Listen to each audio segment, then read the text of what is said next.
Aloha. Thank you for being here this morning at our wonderful facility at the Foreign Trade Zone. I'm Rob Hack from the Hawaii Pacific Export Council, where I'm a volunteer. My day job is a company called Insight Inter-Asia, selling U.S. products into Asia. So today we have the next in our series of seminars is on e-commerce for exporters. And we are able to put on these seminars due to a grant from DBET. So we'd like to thank DBET, who in turn got some funding from SBA in Washington. So we need to thank very much SBA for that grant. So we're able to put on this series of seminars every year and then also do one-on-one mentoring with companies who are interested in exporting. So if any of you are interested in exporting and you'd like to have some one-on-one mentoring, please see me later and we can arrange to do that with you either here or at your facility or depending on what stage of the exporting process you're in. If you're just starting up a business, we can meet at Starbucks or in my office or where have you. Okay, so with that, I have to read a quick disclaimer that we have three audiences here today. The audience that you're in, the live audience. The second audience is a webinar audience. It's online right now, mostly from our neighbor islands. And then the third audience will be this video camera that will eventually put this seminar up on our YouTube channel and archived at the DBET website. So any questions that you ask will likely become part of a public forum. So please understand that before you ask the question. But that being said, we welcome all questions along the way. And our speaker has agreed that you can ask questions during his presentation. Just wave it down and be very clear and loud, and I'll probably repeat the question so that the online audience can hear it. If you don't want to ask a question during the presentation, that's fine. We'll have plenty of time after for Q&A. So with that, I would like to bring up Mark Ritchie from DBET to say a few words about the High Step program. Thank you, Rob. My name is Mark Ritchie. I'm a branch chief at DBET, and our division is responsible for the High Step program, and High Step stands for the Hawaii Trade Expansion Program. And we receive, as Rob mentioned, Small Business Administration funding, a grant. Every year we have to apply for it for this program.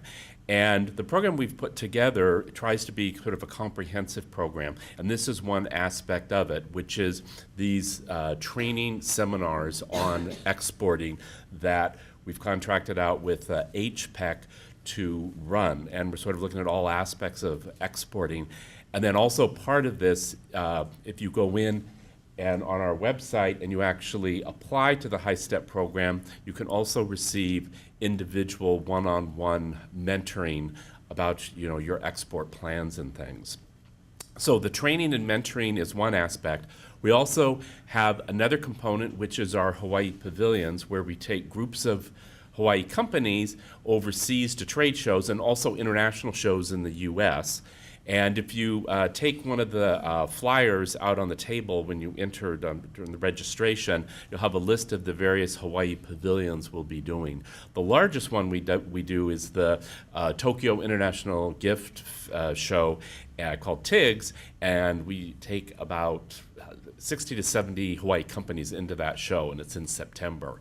And we're going to be actually just starting the recruiting process here in the next couple of weeks for TIGS. But also we do outdoor retailer, we do a life sciences show that's going to be in Philadelphia, the global life science show that'll be in Philadelphia in June, and some other shows. So that's where we take companies as a group into Hawaii Pavilion, and we do everything in terms of the build out of the pavilion and stuff, and then you can have your own sort of space there, and then you get a lot of individual help there at that trade show. So if it's the first time you've ever thought about going into a trade show, going in as a group into one of the pavilions might be something you might want to think about.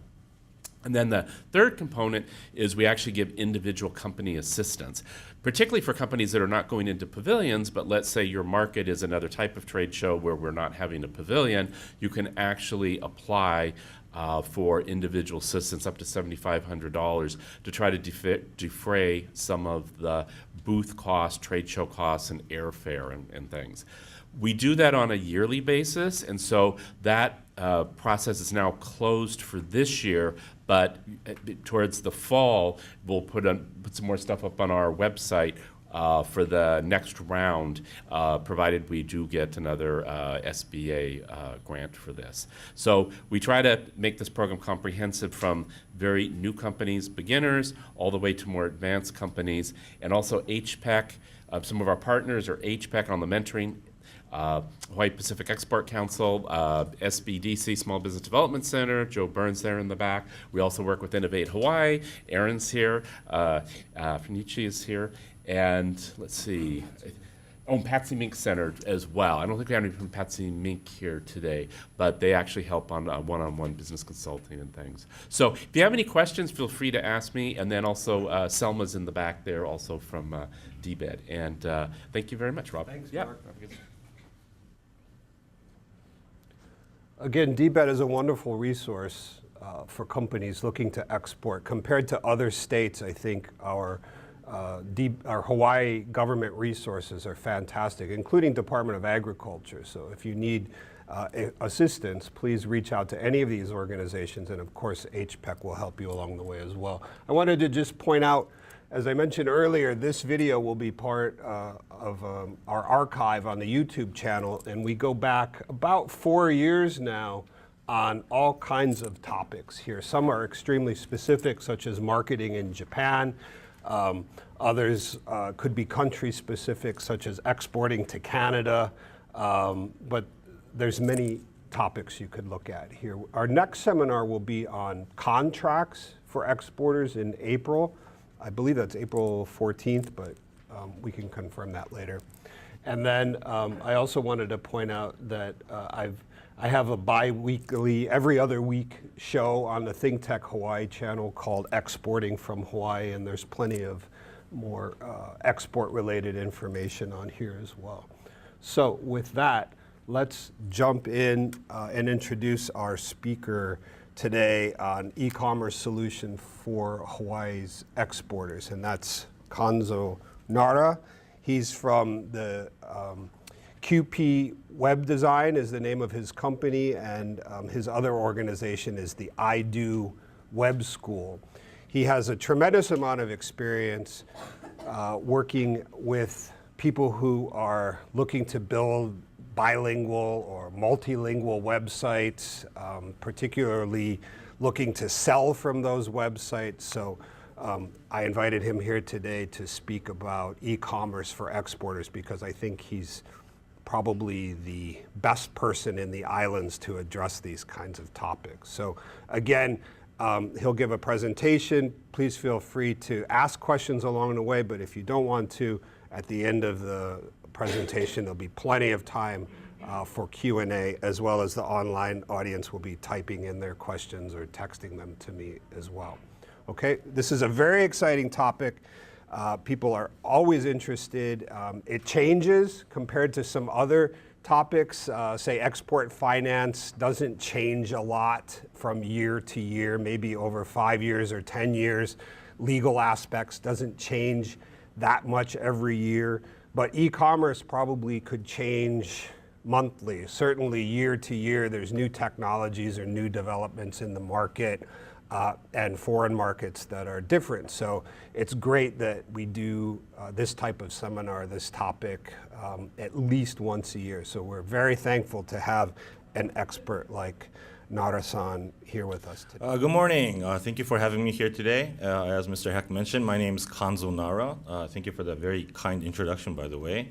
And also I'd like to thank the Trade Zone and DB8 for hosting this event.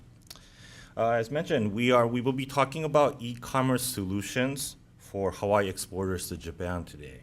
And as also previously mentioned, this is an area that changes, quite frequently, so it's kind of hard to keep track even for me. So I'll try to cover topics best as I can. And there's some things that I may not have included just because we're kind of iffy on how the future might determine how this goes. So if you have questions along the way, please feel free to raise your hand and ask me questions. This is just a short opening intro video to my presentation.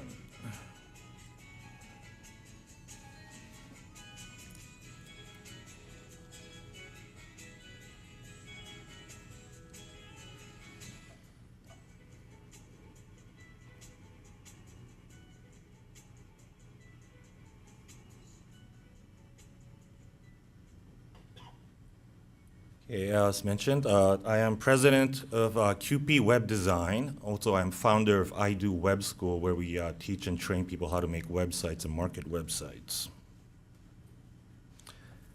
Some short bio on me. I was born in 1981 in Japan. I was born and raised in Japan. Went to school there up until high school and moved to Hawaii in 2000, where I initially worked in the travel industry and then starting my IT company back in 2006.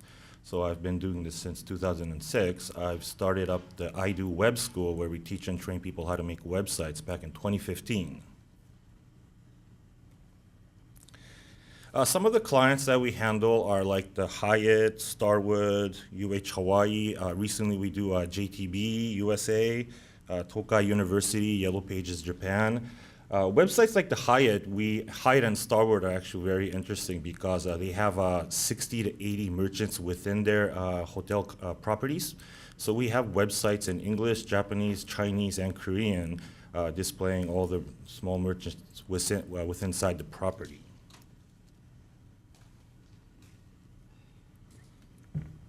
Some of the services my company provides is web design, marketing, education for IT training, and also consulting in general for IT. So, getting started. Approaches to different type of e-commerce. Just a quick question: how many people here already have online shop? So about maybe 30%. How many are thinking of planning to make an e-commerce site in the next year, let's say a year from now? Okay, good. Okay, so you've probably done some preliminary research and looking at all the information out there, and there's quite a lot of information out there, so it's probably hard to kind of determine how to get started. I'd like to break it down into 3 portions. There's 3 types of main methods and how to approach this. One is having your own website. The second one is a third-party system. The fourth one is online market. This is like Amazon, or in the case of Japan, Rakuten. And I will go into more detail for each one. Okay, first one is having your own website. This is obviously the most traditional method, and there's several things you need to get done to accomplish this. First one is, of course, getting a hosting server. Next one is purchasing a domain. Next is we have a lot of platforms out there, like content management systems like WordPress. So choosing the right platform to get started really saves time compared to coding everything from scratch or hiring a developer to make everything from zero. Installing the shopping cart system. So your website is one aspect of your site. The second part is you actually have to have a shopping component within your site. Then you have to think about things like purchasing SSL, which especially became more of a requirement since last year when Google announced that they prefer websites that have SSL. Yeah. SSL is secured site. Yeah, security. Yeah, and that's the tiny one you see at the top left corner of your browser that says secure website or not secure website. This basically codes all transactions or emails that go through the site. So it's quite important actually. Yeah, next is selecting a credit card merchant. This is a pretty vigorous process right now, and you need to get a lot of compliance done, so it's quite difficult. And there's a lot of companies out there that offer credit card processing merchant. So you have your website, you have your shopping cart system. Now you have to have a approved merchant center attached to that card system, and it keeps on getting more complicated. And then next, you need to get credit card compliance for your server. So once you find the right credit card processing company, you need to get compliance for your server. So basically what happens is the credit card company that does all the transaction takes a look at your server and makes sure if it's all secure, you have the right compliance, you have TLS certificates, SSL certificates, the right versions, and so on. And it's a pretty lengthy process. So Going back to step one, getting your hosting server. So instead of just going out there and getting the cheapest server you can find, you want to really do a lot of research on the server you're going to get. It's going to save you a lot of time in development and getting your shopping cart up and running. Can I ask a question on the Yes. server? We're out here in the middle of the ocean, right? Our Yes. companies. And so most of the traffic, let me backtrack. Most server companies will be based in California or something like that. So the traffic is going under the ocean and back and forth and Yes. back and forth. Are there any hosting companies here locally that you know of that can do this sort of thing? Or are all of these people going to be looking for servers that are not in Hawaii? I would recommend going with a mainland company, that's a large one. And the reason I say that is just that they're more equipped to handle and they have a higher upgrade time. And interestingly, I think right now about 39% of all the servers in the world are actually in the mainland. So the U.S. is like the #1 country to have good servers. And a lot of countries that actually do have servers, they're just piggybacking off of U.S. servers anyway. Yeah, so I would recommend going to the main source, which is in the mainland with a large company. Thank you. And if you want recommendations for servers, just let me know. I can give a couple of recommendations. Okay, next part on our building our shopping cart would be shipping calculations. The funny thing about Hawaii is, out of the 50 states in the U.S., probably Hawaii and Alaska is the one who has the most trouble with shipping. Even with Amazon products, sometimes the merchants forget to click Hawaii and Alaska, so you find the product you want to buy and you find that they're not going to ship it to you in Hawaii. So being a business here in Hawaii, it's really important to get the right shipping set up and have the right shipping calculations and make it easiest and well understood by your users. And we'll cover the shipping section more in detail later on. Next is tax and customs. This is true for I guess any site, even the merchant sites and stuff. But in Hawaii we have GE tax. But if you sell online to overseas, I guess you don't need to add that, depending on the product and so on. But then I guess the law's changing on that too, right? Yeah. The last one is the harmonized system code, which I'm not an expert on, but this is something that custom agents agree on internationally on products and what type of custom rates are going to get applied to. How many are actually familiar with this custom codes?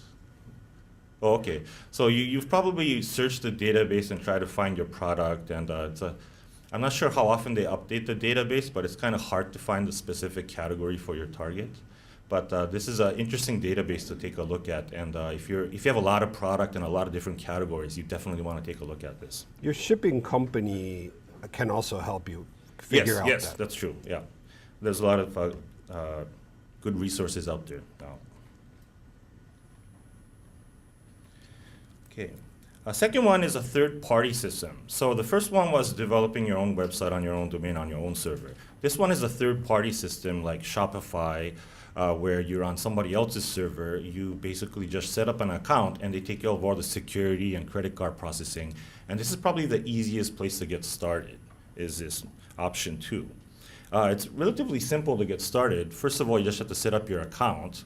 Next is you enter your bank info, start adding products. If you want to have a specific domain, you can add a domain.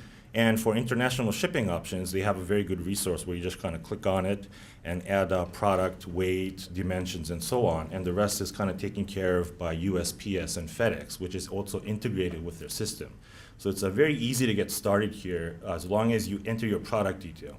Yeah, so long as your product details are comprehensive and you have all the dimensions in there, the system kind of takes care of everything. Even has the HS code options where you can look up on their system and start adding it into the cart per product. How would a Shopify work with multiple languages? You can change the language on Shopify. It's just that you can only change it to one, so they're not multilingual compatible right now. So you can change it to Japanese, Korean, Chinese, and so on, but you're kind of stuck with that one language. So I guess the other option would be to create several multiple accounts if you want different languages. But then again, like some product names, like I guess beauty products, you usually have kind of a fancy sounding English name anyway. So most of the international web users are kind of familiar with like shopping internationally online. So they do know where the checkout button is. They do know what the dollar mark and what taxes are and so on. So, it isn't too much of a downside, I suppose. But if it's a product that's kind of new and you want more description, then I would recommend having multiple accounts. Yeah. A few recommended sites are like Shopify. Wix also has a solution for e-commerce. Also, Volusion is a very popular one out there too. Okay, the third one this is probably where you can get the most gross sales though. You can save on marketing if you do this approach. So option 1, option 2 is you have more control and more customization of your product, your website, policies, and so on. But if you go with like Amazon, actually the largest one in Japan right now is Rakuten. You can visit the domain right there. It's rakutenco.jp. This is also pretty easy to set up. You set up your account. The key factor here for this one is you need a business license, tax license. And also, the tricky part now is the fulfillment agreement. So when you have a product, they're very specific on how you show it. Like Amazon right now, you have to have a clear white background. Before, you could be selling, like, let's say, a phone case for your smartphone. So you'd have the phone, you have somebody talking on the phone. You can't do that anymore. It has to be the product itself by itself. Oh, also, refund policies, return cancellations, all these things. You have to follow whatever rules are set by Amazon and Rakuten. So if you're willing to comply with these guidelines, it's a good place to get started, just because you don't really have to advertise, because Amazon and Rakuten already have so many users visiting them. And you can actually also do pay-per-click marketing within Amazon. So I don't know, I'm assuming most people have visited Amazon by now, and if you're looking for a product, sometimes you see a tiny button that says ad sponsored. Yeah, if you pay extra for your product, it'll show up in categories. So you can actually do marketing within Amazon that can be useful. The key point here, though, is that both Rakuten and Amazon take a fairly significant commission that you're not paying in option 1 or option 2. Yes, that's true. So like I mentioned, you might be saving money on upfront marketing to get your product out there for like awareness purposes, but they do take a percentage of your product depending on the category, whether it's electronics, vitamins, clothing, food, snacks, and so on. They also and for Japan, the hard part about starting Amazon Japan and Rakuten in Japan is you have to have a local address. So unless you have a branch office in Japan or a partner company you can work with, it's hard to get this account started. Yes? When you're working with Amazon or online marketplaces, Yes. Do you get better shipping rates because you're a part of their network, or who's responsible for paying the shipping? For Amazon, it'll be UPS. Here in the U.S., but in Japan, it's probably they have probably several options, and also in the account you can specify which type you want to use. They do have a little bit of a discount on shipping because they do ship in bulk. Yeah, but actually I think Shopify has better rates. I think. Yeah, Shopify has contracts with FedEx, UPS, USPS, so you get 20-30% discount on shipping, versus setting up your own shopping cart and getting an API account with like USPS. So that's a very good benefit of using them. There's also a couple ways to think about this too, because your business model might be that you are shipping from Hawaii to a customer in Japan, which probably isn't the preferred option. The preferred option would be to have products stocked somewhere in Japan and then fulfilling directly from there, right? So your shipping could be different depending on what you're trying to accomplish there. Yeah. And then, of course, if you're shipping near the fulfillment center in Japan versus shipping to, Okinawa, maybe. Yeah, just like Mr. Hack mentioned, I'll go into more detail about this later. But there's fulfillment centers for both Amazon and Rakuten. They have them here in the U.S. They have them in Japan too. And if you add a few products onto your cart and people start buying it, you start getting statistics about how your sales is going. Like let's say if you get more than 10 a month, instead of going to the post office 10 times, you ship once to the fulfillment center and they take care of it. And also the user gets it faster. So Amazon Prime customers get it usually within, I think, 2 days in the mainland. It takes about a week here in Hawaii. And I noticed the user market are shifting towards Prime members, even Rakuten, the premium members, because of the fulfillment center, and they want their product faster. So they tend to purchase your product more if you're registered with the fulfillment center. So that is definitely a route to go with.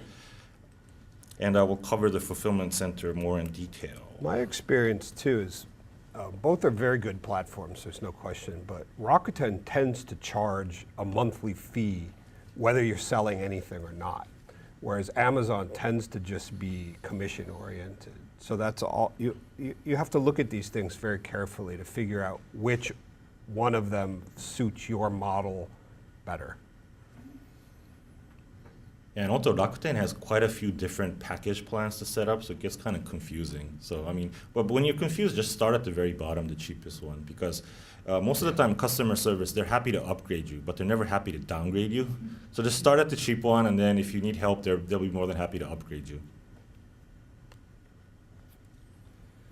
Okay, next I'd like to touch on the topic of site design. So US design and Japanese design.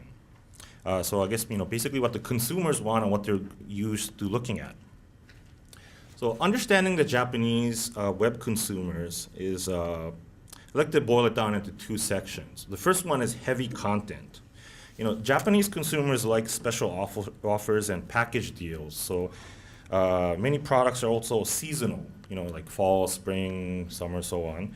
So websites tend to have heavier content that explain each of these packages and specials that they're offering. And also Japanese web users are more used to having information spoon-fed to them. So instead of searching for product on their own, they like to be told what's popular, what's trendy, what's new out there. And also they like package deals, So that's why even Rakuten, to start off with, they like to offer so many different, you buy this comes free, this is attached, free shipping here, buy 2 or more and get 50% off and so on. Even if it's the same product, they like to sell it in different multiple ways. And the second part is banner ads. This is still really big, even though we're in the smartphone age now. Contrary to the US market, consumers of Japanese web users do not like to search for products, like mentioned. So they want to know what's popular now and what's out there. And banner ads have, tend to stay popular over the years because of this reason. So it gives an impact for product, and you get the design for target audiences. Whether you're, a gender-specific site for more male products, female products, young people, senior people, middle-income people, higher-end people, and so on.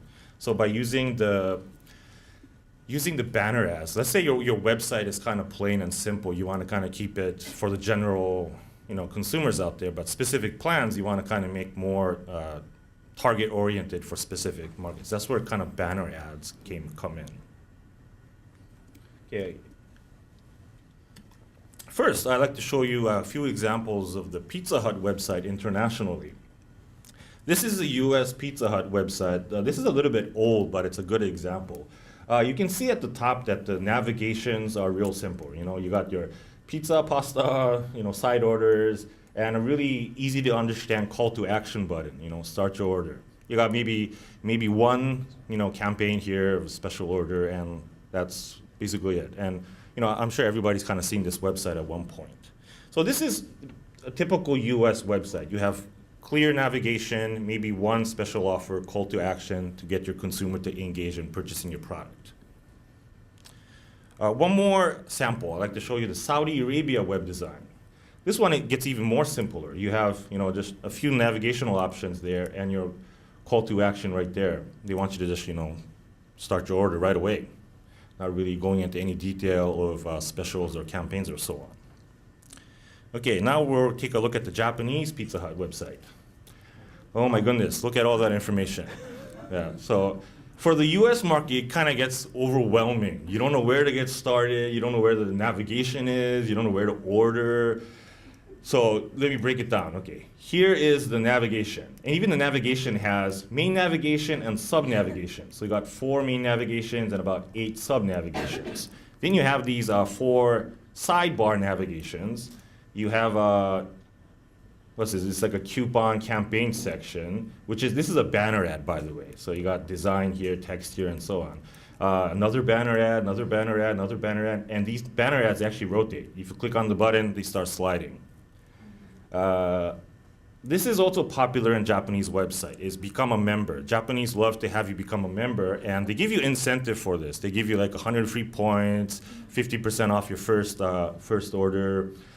It's quite popular in Japan to have e-commerce with the option of, a lot of times you have to become a member to purchase anything. Here they have their point information. And like I was mentioning in the banner ads, this section is quite important. This is Teiban menu. That means the general menu. The second one is try something new. The fourth one is what's popular. So it's kind of funny because most people, you have your favorite pizza, right? Some people like just plain cheese, plain pepperoni. Japanese don't have a preferred pizza. They wanna know what's popular or what's new. I've seen crazy pizzas that cost $60, per pizza that has like crab and shrimp on it with mayonnaise topped off with it, Anyway, they like to try new menus there depending on the season. So if it's fall time, they probably tend towards seafood things, and if it's springtime, they have more vegetables and so on. So anyway, that's Japanese web design for you. A lot of information, a lot of graphics. Okay, so let's go more into detail about banner ads. How to make a banner ad for your target audience. Yeah, three elements you need to cover is location of your banner ad, so where to place it within your site, the impact of it, so who's your target audience and where you want them to see it. Obviously, both Japanese and English websites, you read from left to right. So your focus point is always going to be to the left top. So this is usually why logos are at the left top. If you looked at the Saudi Arabian website, they read right to left. So you don't have to really kind of target audience towards there, but without noticing it, we look towards the left top. So anything you want to market or have people notice soon, you have to put to the left to the top. And interestingly, most people put their logo to the left of the top. So next is information. So looking at banner ads, you need to go into detail about what information you're going to put into inside the banner. And this gets kind of tricky in the smartphone era because you have only limited space. You don't want to add too much. And sometimes it looks okay on a desktop, but then when you go to a tablet or a smartphone, your banner ad's too small and you can't see. Okay, so let's take a look at a couple banner ad samples. Here's 2 banner ads. The first one is a real estate agent saying, this spring, let's go see a model room. You get 2,000 points for signing up with us. The location, nice picture of the property they're showing. And this one, the size is about probably 400 pixels by 300 pixels, so it's pretty small. Yeah, and usually a website will have multiple banner ads within their site. The one on the right is Rakuten Mobile. It's their mobile advertisement for Rakuten. So they got their price display here, the campaign details, when it's going to end, their brand logo, the product picture. Then at the bottom it says, for more detail, go to our homepage. So it's kind of funny, like this is probably already on their homepage, but they want them to go to their homepage anyway.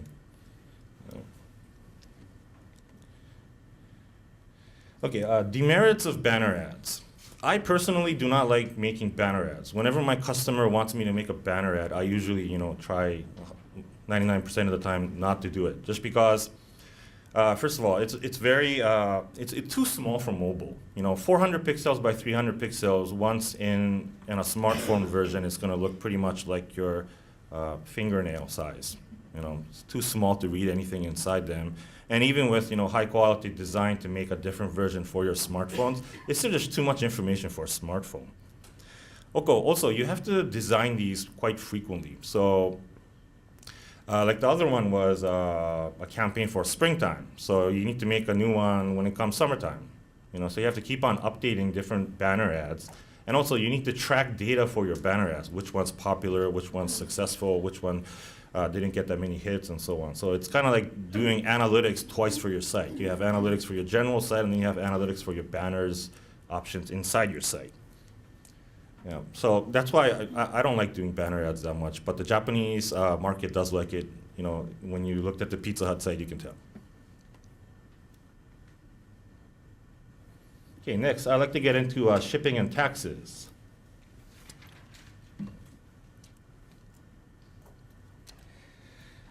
Okay, so this is how the international market looks right now. Online shoppers in 2017, 70% of them said they shop internationally. Now, 2019, that number's up to 93%, which is a good thing for us. You know, more people are comfortable shopping internationally. This probably has something to do with part of the SSL that Google kind of implemented last year. You know, sites are getting more secure. People are more comfortable using their credit card overseas.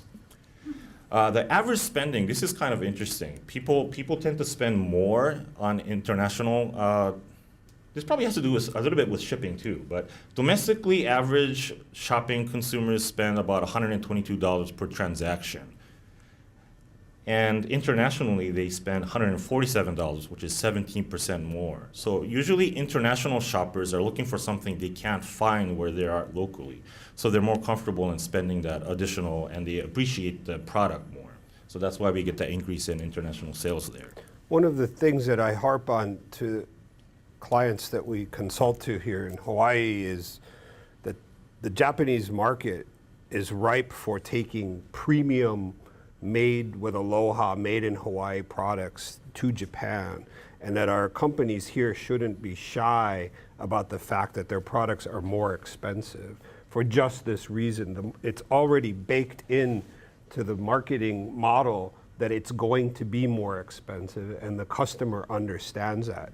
If you're trying to compete on price in Japan, you're not going to win, so don't try. It's perfectly fine to have premium, somewhat more expensive products. Yeah, that's a good point. Japanese consumers do like to kind of spend the extra money for the premium thing they're getting. You just got to make sure why they're paying that premium, why it's more valuable than your competitor A, B, and C. You know, so. Oh, and the interesting thing you can do here in the U.S. that you can't do is here in the U.S. you can actually specifically name your competitor and say we're better. You know, you've seen this with like detergent commercials on TV and so on.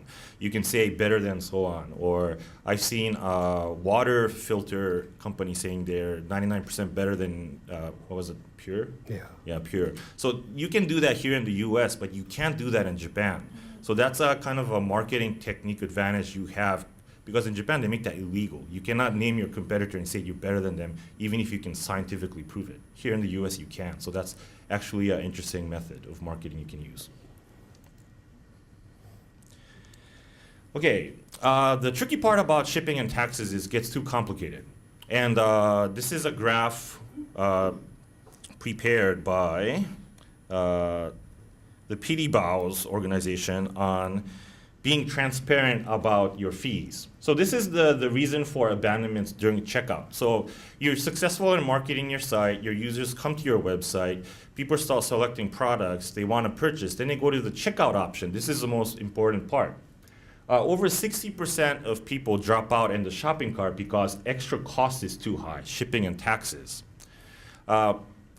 And this goes back to our option 1, 2, and 3, which is when you're adding your product, you know, sometimes your shopping cart settings tend to change when you get to your checkout section. So you want to try to add all these fees up front. So either include them into your product, make shipping free, add taxes, incorporate it into your price. So when people go to the checkout, they don't freak out. You know, so 60% of people go to the checkout and say, you know, okay, this is too much.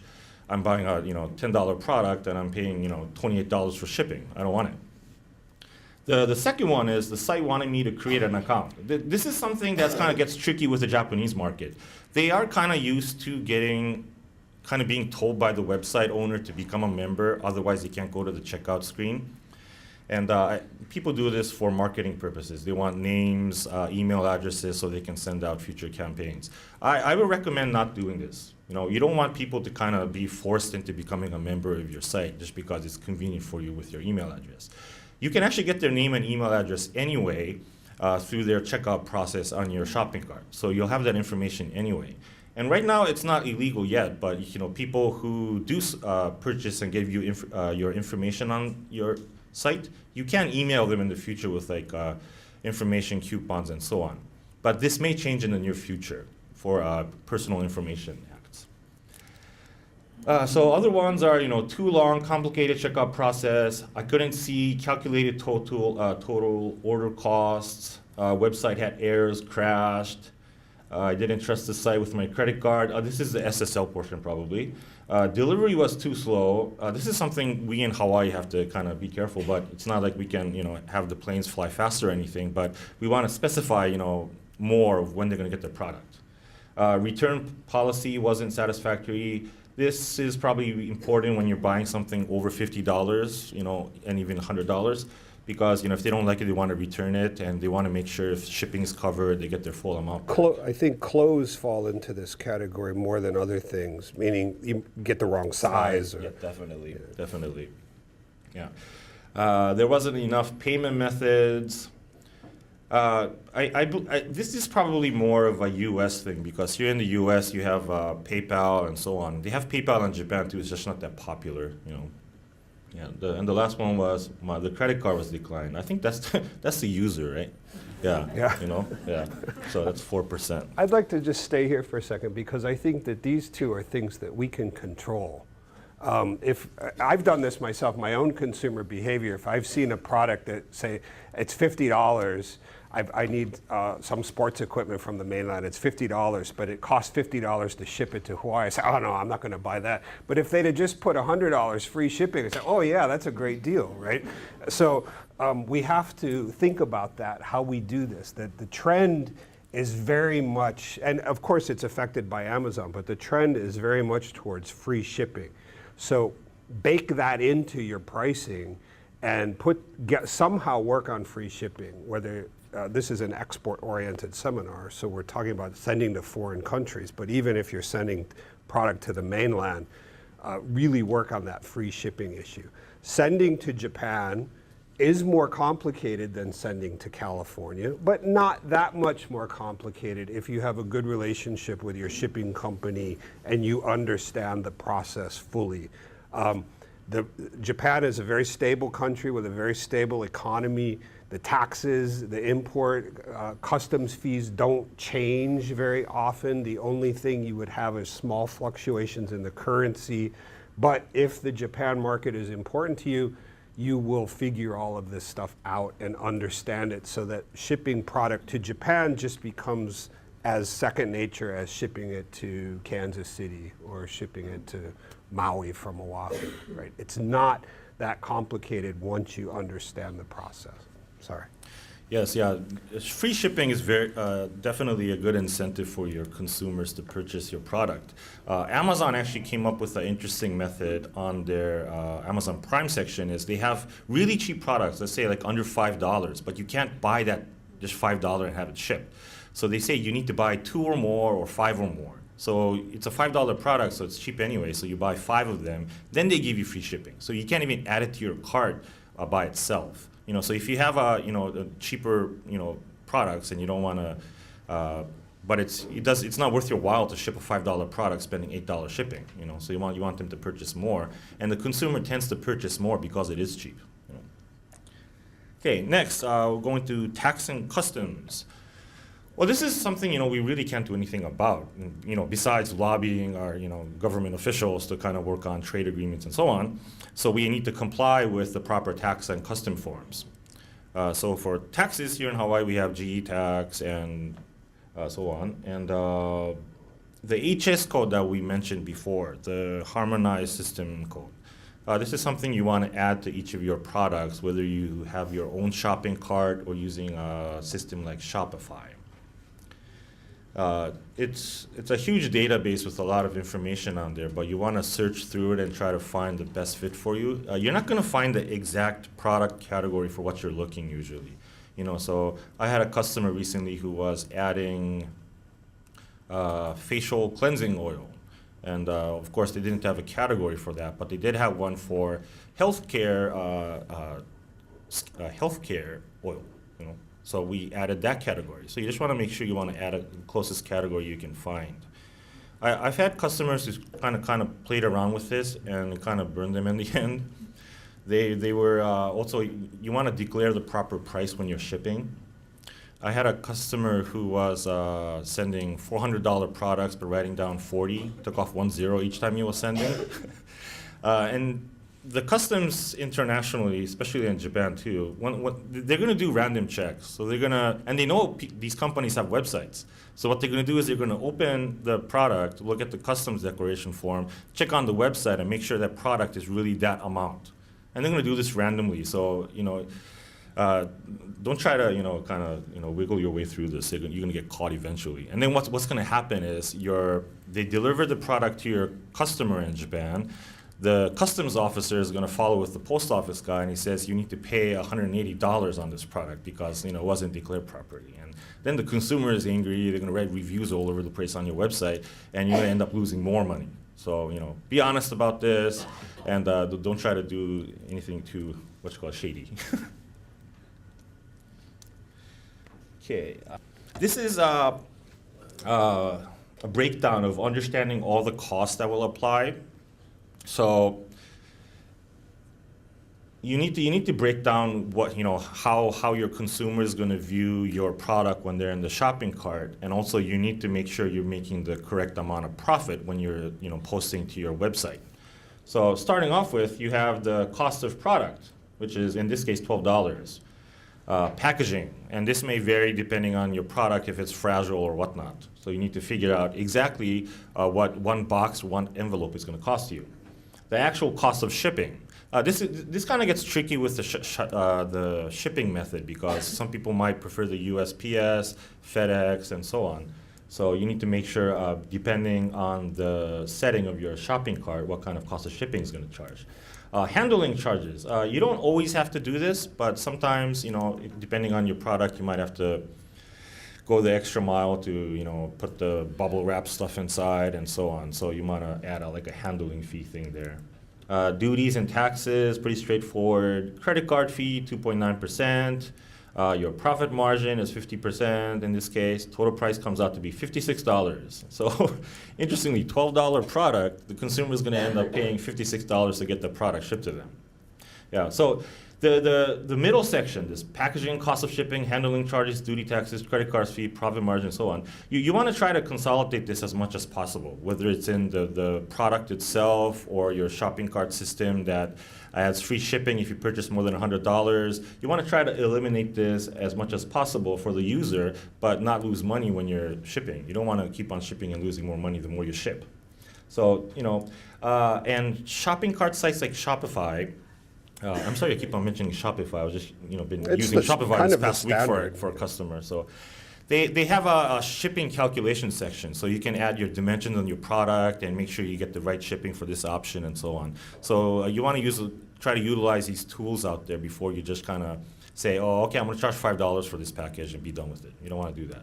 You want to try to use these calculators and make sure you get the right profit margin and you're making money when you're selling your product.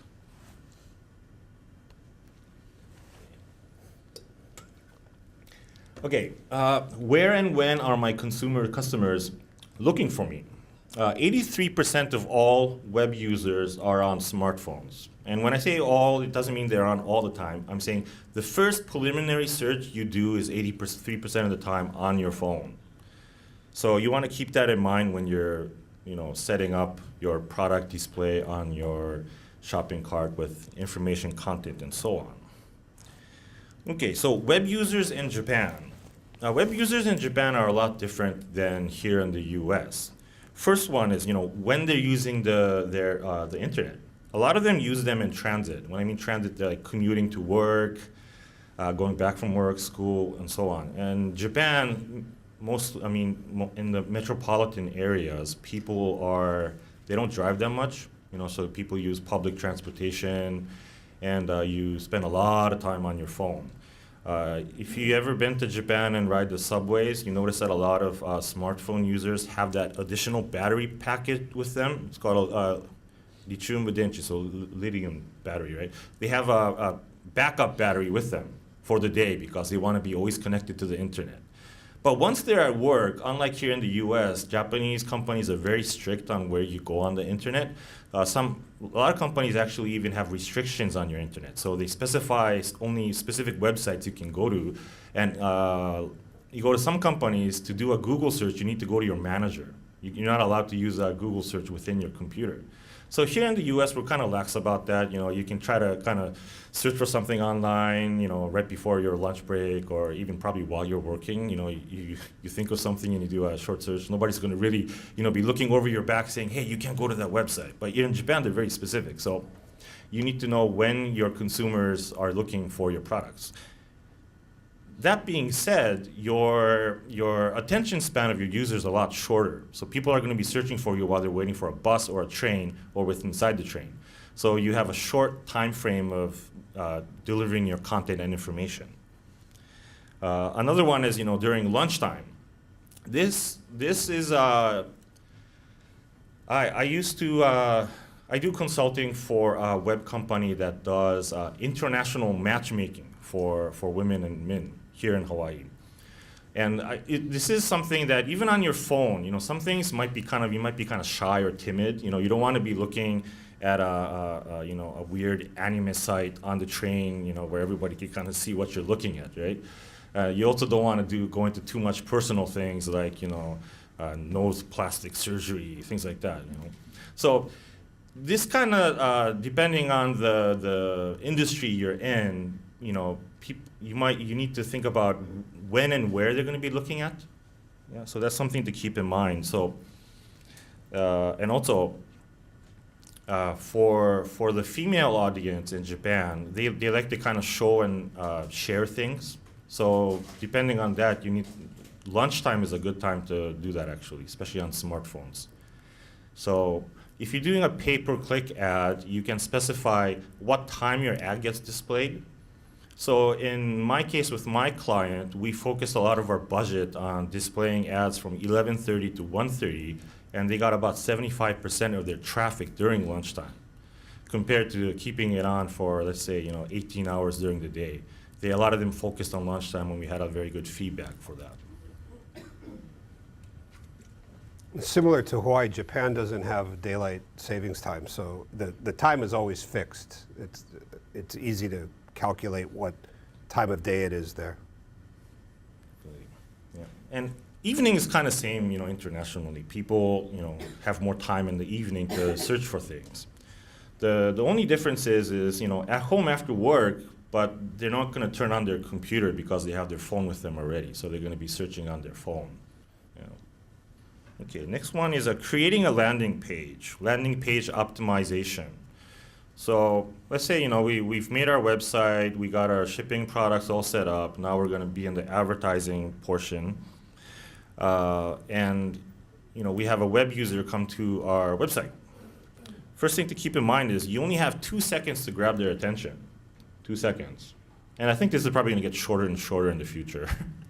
And this actually becomes a little bit easier in Japan because Japan has a higher internet speed. Japan's average internet speed right now is around, I think, 39 or 40 megabytes per second. Here in the US, we're about 9 megabytes. Go figure, yeah? We invented the internet, but we're still one of the slowest countries. That's mobile speed. Yeah, mobile speed, yeah. When it gets to broadband within offices, it gets even faster. My father, who lives in northern Japan, closer to Russia, with 6 feet of snow, I did a Wi-Fi test in my house last time I went home. He had 89 megabytes per second, and he doesn't even use internet. Just go figure. The second part is so you got 2 seconds to show them what to do, and this kind of falls within the same two seconds, but it needs to be within 2 swipes. Any longer than that, they're not going to catch it. So visual effects at top. So I guess this goes back to the banner ad section or your image. So you want to display whatever you're selling or trying to tell your consumer at the top. And then on the second scroll, you probably want to show more of your message, product, campaign detail, price, and price should be there too. And even if your product is kind of pricey and the high end, you wanna show that right up front because you don't want them looking for it. And if you make it smaller and kind of try to hide it or make it subtle, it's gonna make your site kind of look shady. You want to kind of be upfront about the price, yeah. And since they're looking for a product, it's important to have the price closer to the top. I know a lot of shopping carts, they tend to put that way at the bottom, right next to the add to the cart button, but I think it's important to keep it at the top. Okay. I'm sure most of you have heard the phrase responsive design already. It's the main design here in the US right now, which means you make a website and it responsively changes for tablets and smartphones. Even Google engineers saying that they recommend responsive design. So responsive. The good thing about responsive design is one site maintenance. So all you need to do is have one design, one content, and that gets displayed on whatever devices you are using. The downside of responsive design is it's a slower load time. Just because there's so much coding that goes into it to make it easier to maintain, so the code kind of gets written additionally every time on the device and it gets heavier.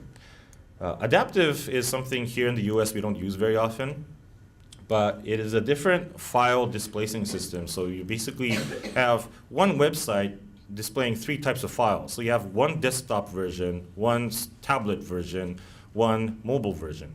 The reason for doing this is you get to customize each different one. So let's say on a responsive design, you have 4 pictures horizontally. And when you change that into a smartphone, it just becomes vertically. But going back to that 2-scroll rule, if you have 4 pictures, it's probably going to become 3 scrolls. But on an adaptive design, you can customize that. So you can say, on a desktop, I want 4. On a tablet, I want 2. On a smartphone, I only want 1 picture. So it gives you more customization. So if you want to do more advertising and marketing for daylight web consumers, let's say outside using a smartphone, this is a good option to have, especially in Japan, because you want to give them faster information and more optimized. Yeah. And it also has a lot faster load time. Yeah, but you don't have to worry too much in Japan because, like we mentioned, Japan has a faster internet speed. So this actually might kind of fall into the US merits too. It's really, really fast.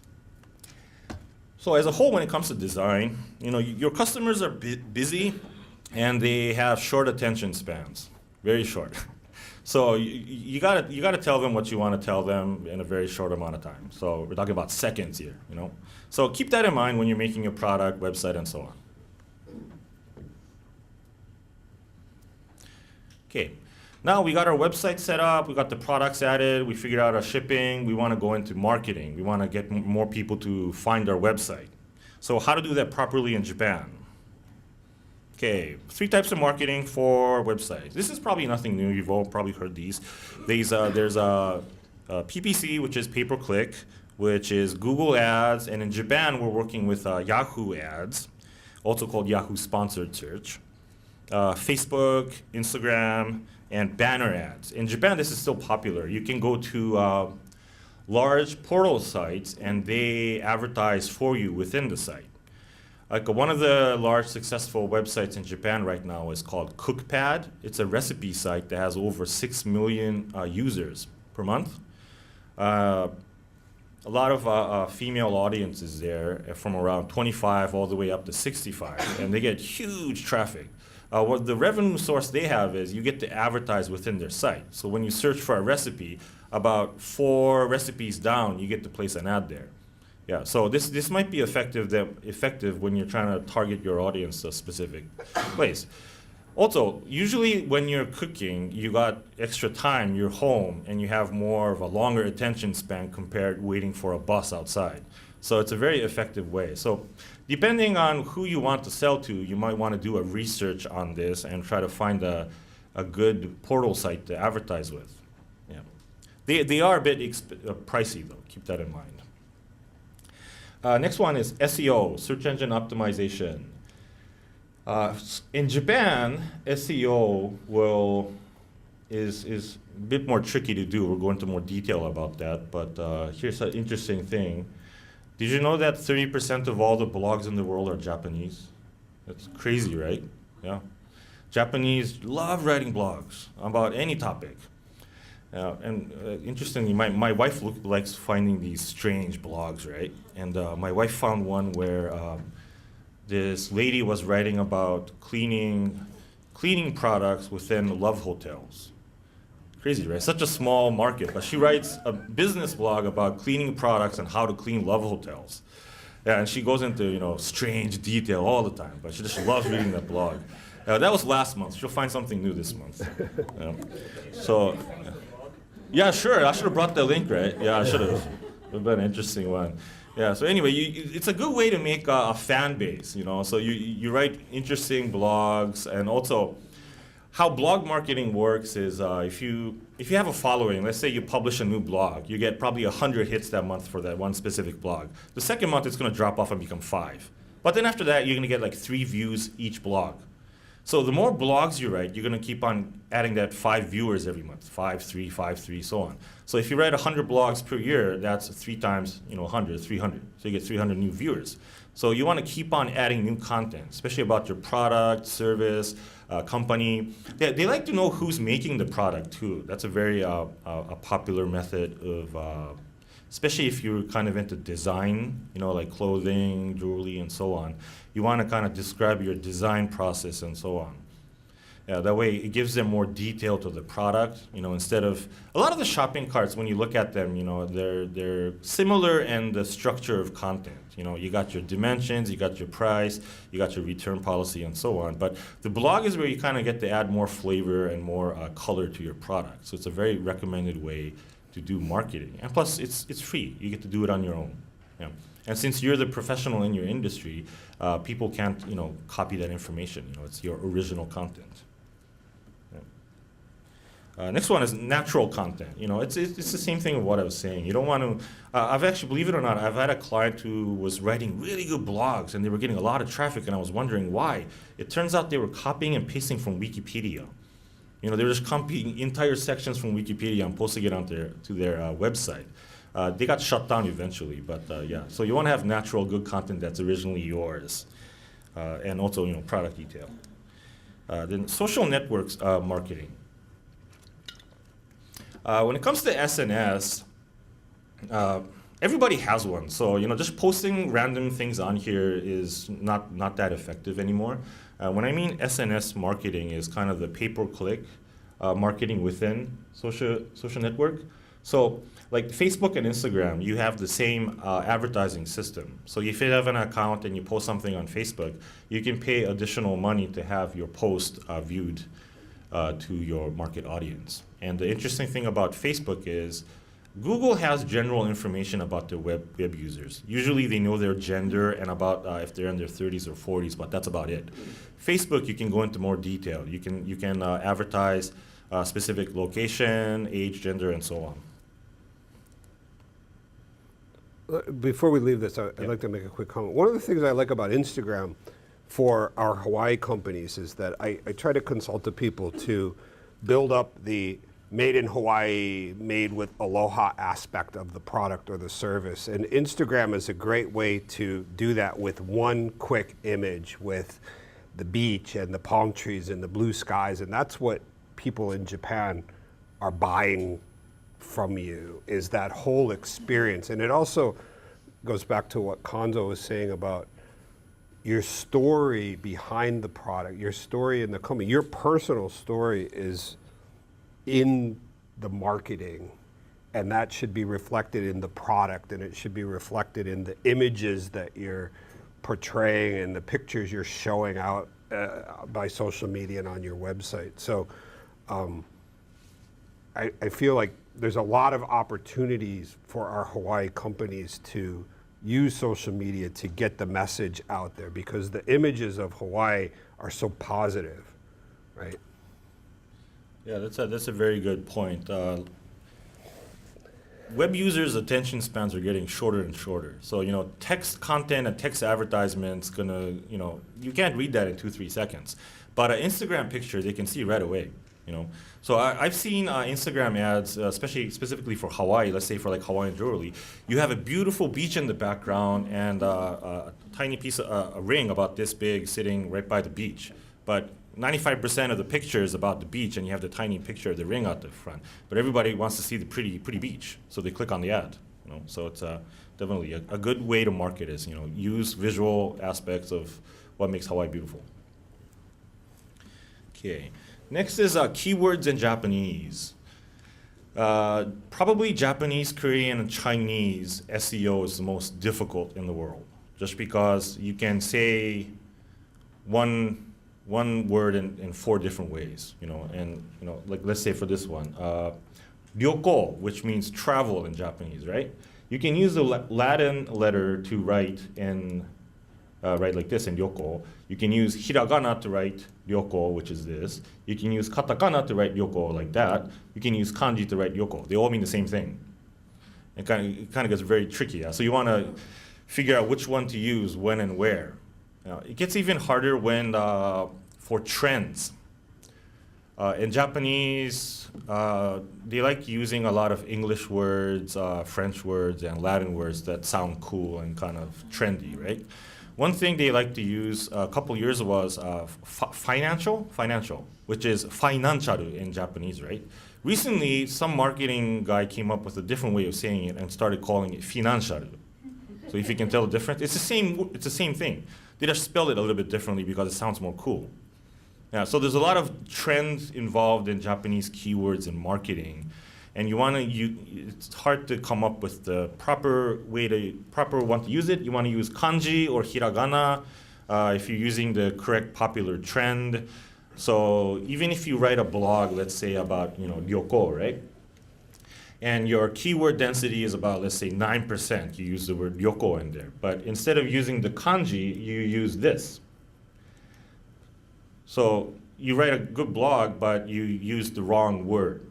Your blog isn't going to get clicked on that much by the search engine. It's not going to get picked up by the algorithm either.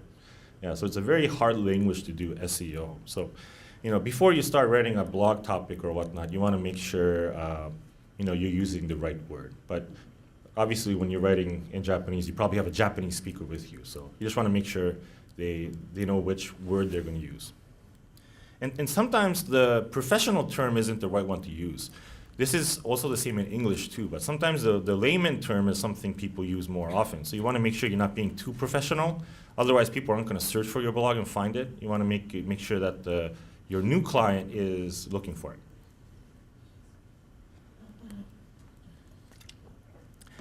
Okay, pay-per-click and search engine marketing in Japan.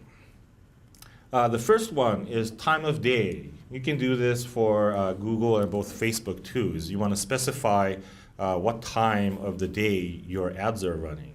And most of my clients usually start dabbling with PPC a little bit on their own, and they're not getting much results. So then they start coming to me, and this is where we start doing research and time of day.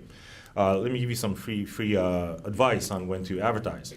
When you're writing a new blog or a new post, make sure you publish it on Wednesday morning or Saturday morning.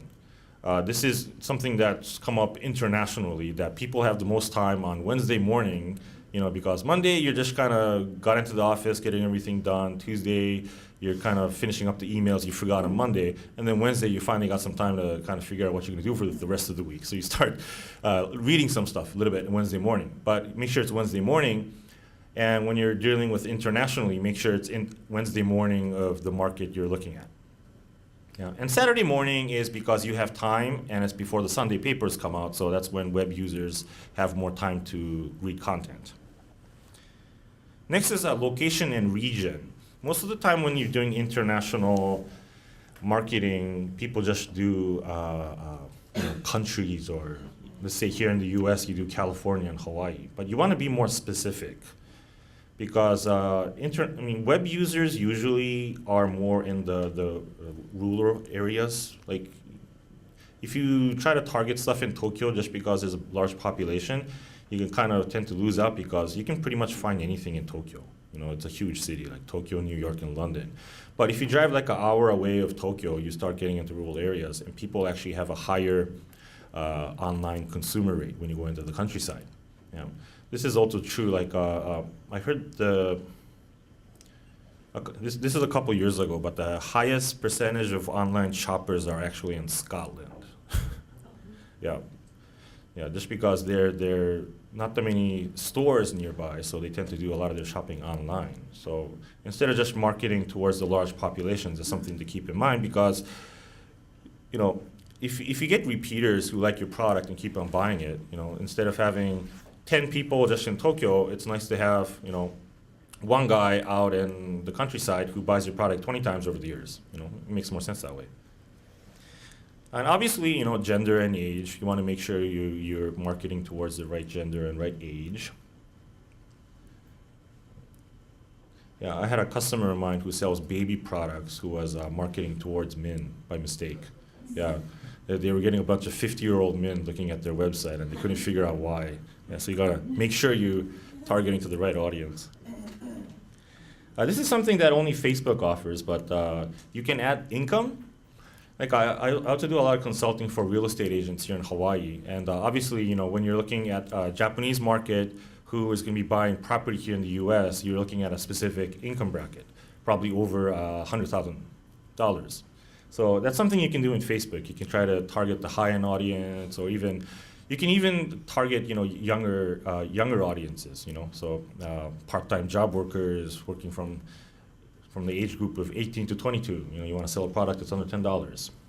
LPO, landing page optimization. And something to keep in mind when you're doing pay-per-click is don't just send people to your front page. Usually before, you want to make a landing page specifically for the campaign you're running and make sure the viewers go to that page. Like mentioned before, people only have 2 seconds to look at your ad. You know, 10 years ago, before the smartphone, you find a website, you're going to click a couple of the main pages and kind of browse around. Now in the smartphone era, you click on it. If it's not there in 2 seconds, you go back to Google. So they're not going to go in depth into your site anymore. So when you're advertising, you don't want them to come to the front page and then look for whatever information they have. You want to make a separate page just for your ad campaign. They click on it, they're there already. And so that's something you got to be careful about.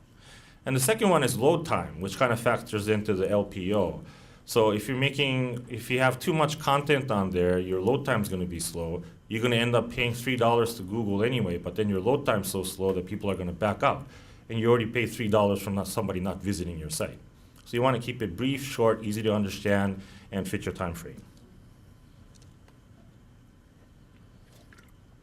Okay, here's a few new things that are coming out, the future of e-commerce.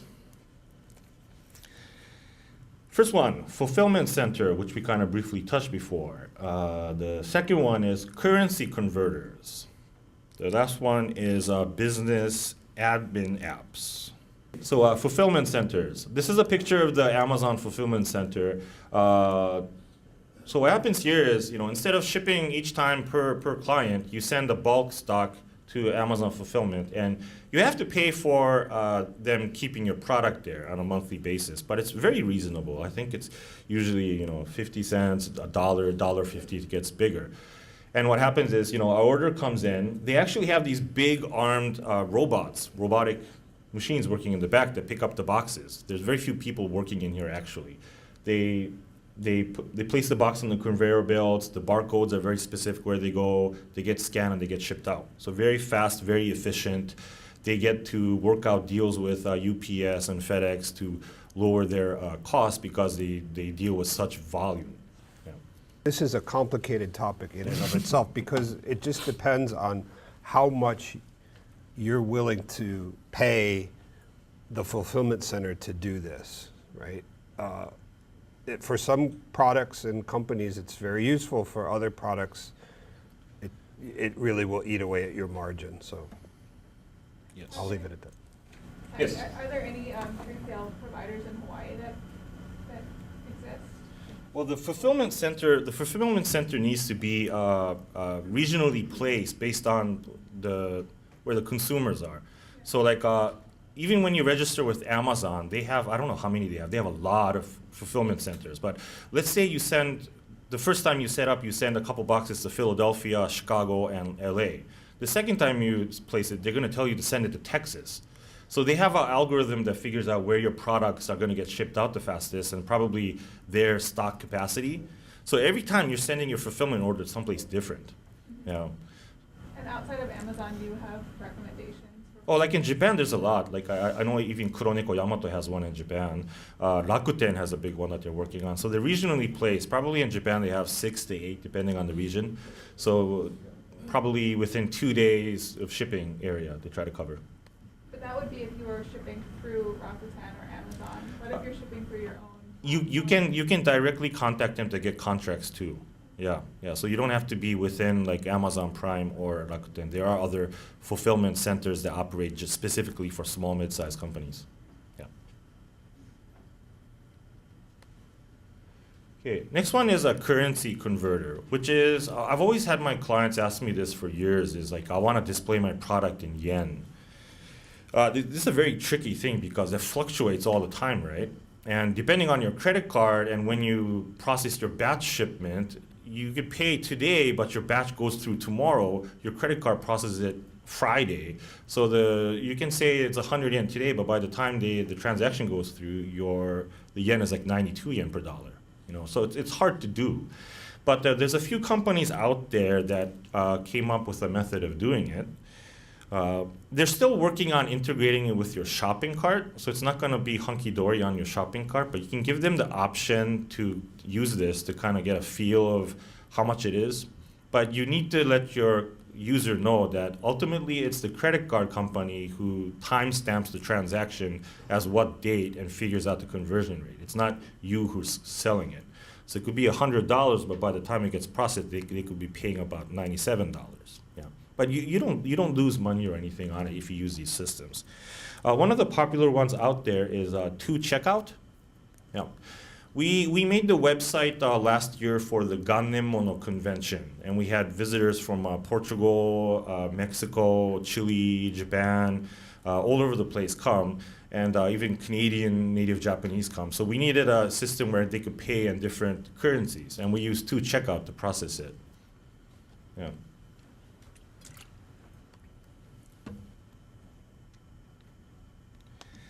Next is business administration apps. There's a lot of apps out there, you know, and I'm sure you know you're busy, you're outside on the run, you have business trips and so on. So instead of opening up your desktop every time, it's nice to have apps that can monitor your sales. You know, if you had and also quicker response time. You know, if you have consumers on your website asking about questions, especially like Yelp Business, they have an app on there. And Yelp actually tracks your response time. So if a consumer asks you a question, you need to respond right away. Otherwise, you start getting a bad response time rate and people stop asking you questions.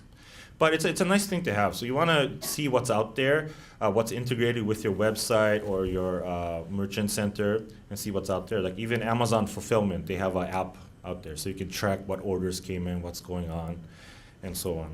Yeah, so you want to utilize what's out there. There's new ones coming out all the time.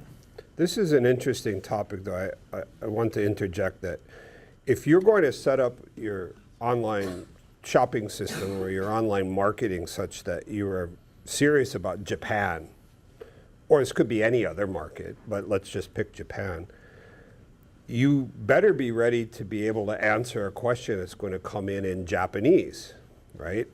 I deal with a lot of companies who don't think about that, and then they get a question in Japanese and they say, oh, I don't know what to do. So they run it through the Google Translator, and they wind up only understanding about 40% of the question, and then they reply with a Google Translator, and they wind up answering a question that had nothing to do with the original question, and the Japanese that they send back is very screwed up Japanese. So make sure you have the ability within the organization to handle questions that are going to come in from these foreign markets. But in Japan in particular, because they're not going to send you a question in English. They're going to send you a question in Japanese, and you need to be able to respond to that question in a reasonable amount of time in decent Japanese, right? I'll just leave it at that. Yeah, that's a good point. if you look at a lot of the larger e-commerce sites here in the US, you have a good FAQ database, frequently asked questions. In Japan, it's even if you have it, people don't search for it. Like going back to how the consumers shop, they like information spoon-fed to them. So even if you have a FAQ section, they're not gonna visit there. They're gonna go to the contact us page and ask a question. Yeah, so it's even if you can't do Japanese, it's a good thing to maybe have a FAQ on there. So when a question comes in, you know enough to send them back a link saying go to our FAQ. So you have kind of a pre-built Japanese language section, so you don't have to each time customize replies. That could save time on your operation. And they do ask a lot more questions than US consumers. And that is the gist of my presentation. So thank you very much for listening. Let's open it up to questions, please. And if you do ask a question, be a little slow and loud so that our online audience can pick it up through the microphones. But please ask questions. Yes? Is there like a preference for Japanese to use Google or Yahoo? Oh, good question. Yahoo is still #1 to be used. The interesting thing is Yahoo, the owner of Yahoo, the CEO is Mr. Son. Mr. Son outsourced their algorithm development to Google about 4 or 5 years ago. So you don't have to worry about SEO, which to focus on. So Google still makes the search engine for Yahoo. So it's going to be the same, similar display results. Yeah. But if you're talking about advertising, then you need to consider to advertise on Yahoo sponsored search or Google ads. Yes, sir. What kind of social media advertising would you recommend for Japan? I would recommend Facebook and Instagram. Yeah, Instagram will have the younger audiences, and Facebook probably from 35 up to 65. And Facebook is kind of funny. It's getting more popular towards 50s and 60s male men in Japan. They're finally kind of jumping onto Facebook and they like it.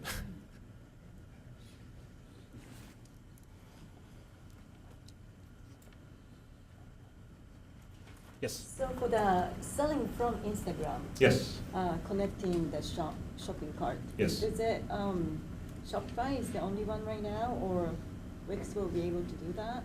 Oh yeah, I'm sure it'll come eventually. Yeah. Currently. Currently, I don't think it's available. Yeah. So you're saying you want to sell products on Instagram and integrate it with your Shopify account, right? Or with Correct. Wix? Yeah. So my question is, Shopify is the only one right now. Yes, right now that's the only one I Okay. believe. Yes. But Shopify shopping cart can be done by in Japanese, however, cannot be multi-language. Yes, not right now. Yeah. Could you repeat her questions? The people in the back can't hear her, what she's saying. Okay, she wanted to know whether you can integrate Instagram with what was it, Wix? Yeah, Wix and Shopify. And currently, it's only with Shopify. Yes. Volusion also work for the Instagram. Oh, okay, okay. What is it? Volusion, yeah. Oh, Volusion? Yeah, yeah. There's a lot of integration going on out there, and it's actually big business for companies like me that do development. Instead of making something new, they make services API integration with other businesses. So they're going to keep on increasing. Yes. When choosing your third-party website platform, would you really recommend one over the other? Like, it sounds like Shopify probably offers the most. That would be the easiest one to go with, the most simplest. Can you one. repeat her question? Yes, she wanted to know what platform to use for the third party, and I would recommend Shopify. Is that going to be best for even if your business expands and becomes really large? Yes, yeah. Yeah, and the good thing about going with like Shopify is, let's say you have an old website that you built on WordPress a couple years ago. You can pluck out products and just kind of integrate it into WordPress relatively easy. And they have the option to embed products. I think a lot of the carts out there actually do offer it. And they keep on adding new tools out there for like shipping, taxes, custom, UPS calculations, and so on. There have been a lot of questions online, and some of them I've typed in the answers, but I'll just go through a few quickly because I think the audience could benefit from it. Here's one. I don't know the latest information on Rakuten, but maybe you know. What percentage does Amazon Japan or Rakuten take when they're hosting companies from the U.S.? Do you know what their commission rate is? First, you can't do it from the U.S. You need to have a local address Well, if, within Japan. if you were a Hawaii company that had a local address in Japan. Well, to be honest, I don't know. Especially Rakuten, they have so many different plans. Last I checked, when I put a product on Rakuten, they charged about $100 a month, and then they had another commission rate of 2.5 or 4% or what have you. So, Yeah, they have a base monthly fee. there was a question about using USPS, the Postal Service, and flat rate boxes, and does such a thing exist? And yes, I use it all the time. There's the large box is approximately now $86 for as much as you can fit in and ship that to Japan. Medium is slightly less expensive, and then there's even a smaller box, which I think is around $50. Yes, ma'am. You had a question. I was gonna ask, do you have any preferred like hosting sites with package, so for like, say an entry level when they're coming in, is there any like approximate fee, or like is GoDaddy better than HostGator, you know? Oh, I see. Yeah, I see your question. That's a hard one to answer because, I mean, do you want just a website or do you want to process credit cards online? Yeah, if they're setting up a business that would be processing credit cards and all of that process. So he was saying like it's $100 maybe just for Rakuten to have on their site. That's not including like the shopping cart and all of that. Yeah. Well, you want to find a hosting company that has a package plan for e-commerce solution. So if they have an e-commerce plan, and you want to make sure that they have a fine print that says PCI compliance. Yeah, because a lot of them offer a lot of shopping cart building tools and stuff, but they forget out that they don't have the PCI compliance part. So you want to make sure your hosting plan is PCI compliant. Otherwise, you're going to get all your shopping carts set up. You're going to try to find a credit card processor, a processing company, and they're going to give you a whole bunch of hoops to jump through to make sure your server is secure. And then you got to go into customized settings and so on. So just make sure your server is compliant. I cannot stress this enough. I've spent so many hours in trying to get an old server PCI compliant that's taken so much time. Yes? Have you ever used Squarespace? Yes, I have, yeah. Is there a reason that might not be any cons to using that one? Yes, it's because you can't have your own domain. So Shopify, you can have your own URL. You can purchase myshop.com and advertise that everywhere. For Squarespace, it's a subdomain. So you can add your store name .squarespace.com, and you can't advertise with a subdomain. That's the reason why. Yeah, same with Wix too. You don't want to go with the free account. You want to make sure you have your own domain. Otherwise, marketing, social media, everything is kind of a separate story. You need to have your own domain to do any of these. There's an online question I think is a good one. Do shipping costs through USPS, UPS, FedEx, et cetera, those carriers usually include the taxes and duties into Japan, or do we have to include them in our own calculations? And yes, if you're using a big company like UPS or FedEx, they will consult with you and walk you through what are the duties and taxes. And you should meet with somebody ahead of time from UPS or FedEx or whoever your shipper is and walk through that calculation with them. Show them what is the product, show them the harmonized code, the HS code, and they will help you figure out what will be the inbound taxes and duties so you can put that into your pricing. But generally speaking, if you get a rate from UPS, it will include the duties and the taxes. That might not necessarily be true. If you just pack up a box of product and take it to the post office and ship it, the post office doesn't know for sure what's in that box. They're just taking your word for it. You will have had to have attached a commercial invoice to that. When that box gets to Japan, and if the Japanese customs authorities open up that box and your commercial invoice doesn't match what's in the box, then the customer in Japan could be levied the proper tax. But that's kind of a rare situation, although I've seen it happen, but it's not a common thing. Just make sure you are shipping what you're saying you're shipping, and that the value of what you're shipping is what is on the commercial invoice. Don't play games with that. It's not worth it. Yeah, they also put you on a blacklist if you get caught once. What is Japan's #1 cost-effective advertising medium? Kakao, or is there some other? Oh, here locally in Yeah, Hawaii? Yeah. Do you know? I would say it's Kakao or one of those magazines, which we've covered that in much more detail in the marketing in Japan seminars, or marketing to Japanese visitors seminars. So please look on the YouTube channel for that information. Plus, yeah, it also varies if it's pre-arrival or post-arrival. There's different ways of advertising, so you need to make sure you're, depending on the product or the service, you want to make sure you're advertising to pre-arrival consumers or post-arrival people. So post-arrival will probably be more magazines, but pre-arrival probably more online things. That brings up a very good question. Would you think that there's any difference marketing to post-arrival Japanese clients than before, when they're in Japan? Right? Yeah. There was a research done a couple years ago about how far advanced do Japanese plan their vacations and travels. It's over 9 months. People have to requisition for their vacation 9 months ahead of time in Japan, and they start planning.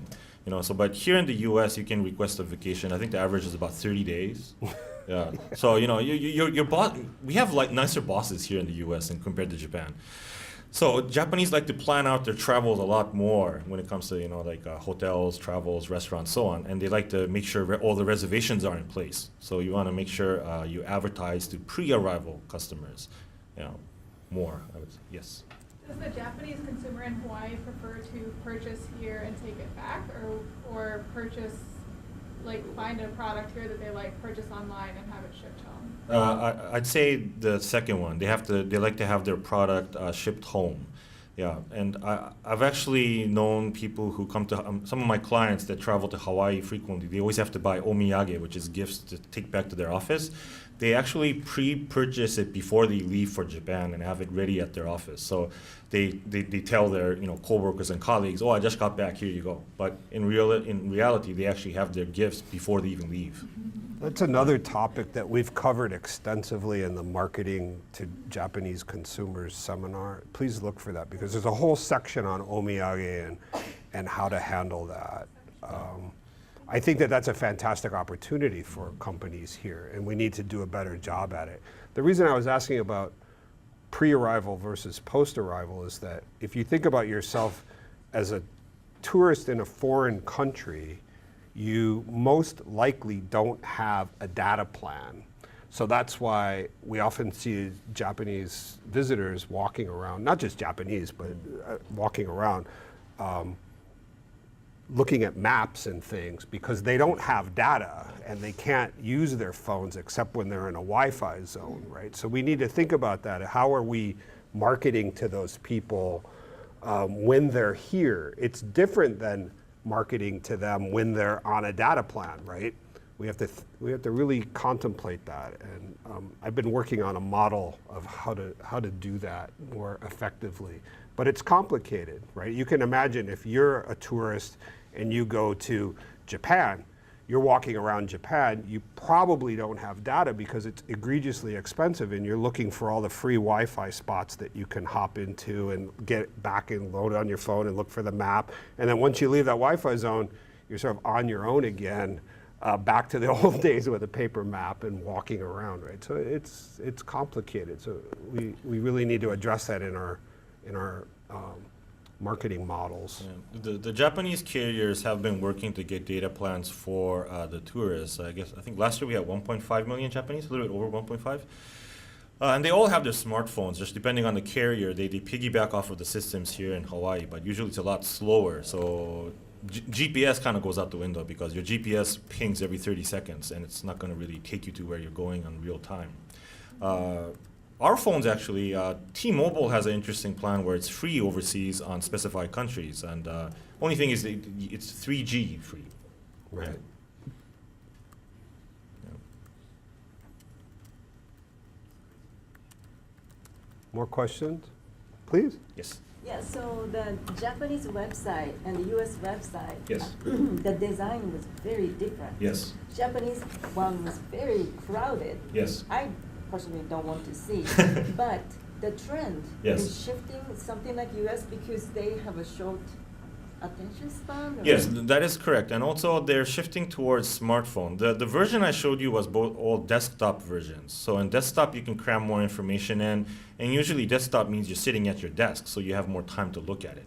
But like you mentioned, people are doing more searches on your smartphone, so the design is shifting towards more US, a simple type of design. It's true. A typical Japanese website, in Japan, I mean, is remarkably busy, and it takes some navigation capability. A great example is a company I love, but a very typical website is Bic Camera. If you go to the Bic Camera website in Japan, it's sort of an overwhelming experience. Like you feel like you sort of have to buckle in and really ride it out, you know, trying to find the camera or whatever you're looking for, because there's just such an overwhelming amount of information in Japanese. But it's pretty typical, right? If you go to a SoftBank website or Docomo or au or one of the mobile phone websites and you try to get some information about picking a mobile plan in Japan, I mean, that's like an all-day process, right? It's just so much information and so many options that you're just overwhelmed. And I think that that's what Kanzo was referring to, even with Pizza Hut, right? There's just way too many options available, right? And so I think the natural trend will be towards simplifying it, but also, as he said, doing it from your mobile phone. And by nature, I have a big phone. Most Japanese people will the women will have a smaller, like that size phone, maybe 3.5-inch screen. And trying to get that much information on a 3.5-inch screen is just physically impossible, right? Yeah, so what you want to do is, instead of having all that, you know, banners and clutter on one page, is you need to create a lot of landing pages. So they still like the options and the package deals and the special deals, but you got to create them all on different specific landing pages. Yeah, so before you might have, you know, one big page with a bunch of different options, you know, like the big camera one is a good example. Yeah, but instead of that, you want to break it down into having 15 different landing pages for 15 different options, you know, which is kind of time consuming. But by doing that, when you do advertise on Facebook, Google, and so on, you direct them each to that specific landing page, instead of having them come into the website and looking through all this clutter to find information.